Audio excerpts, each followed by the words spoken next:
มาจ้ะมาเช้านี้รู้จ้ะเตรียมอาหารไว้แล้ว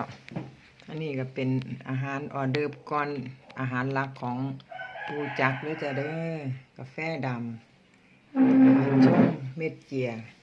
นี่เพิ่นก็ว่าสำคัญคักเด้อจ้ะเลยเอาบำรุงตาจักปูจักก่อนตายมาเตียนั่งมันสิเย็นก่อนนี่จ้ะมื้อนี้ก็มี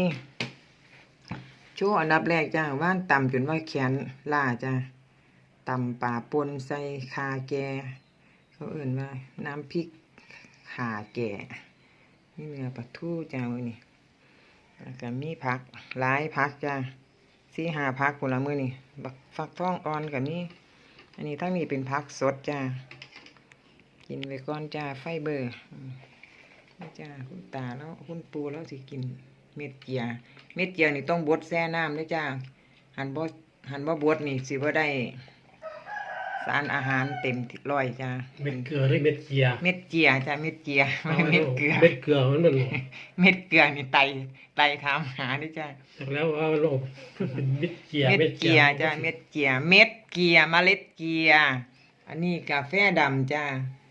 อันนี้ของโปรดจ้ะนี่มือถือกินเสร็จแล้วค่อยว่าต่อจ้ะมาจ้ะมาแซ่บบ่เตียพลาดกินเม็ดอีเกียด้วย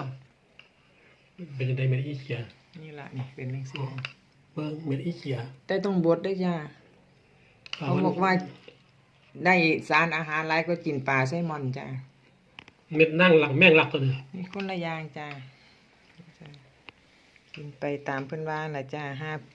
เป็นคือดีคือเพิ่นว่าแต่อันนี้แซ่บคักจ้ะโขกจนแขนลาทั้งผัวทั้งเมียจ้ะ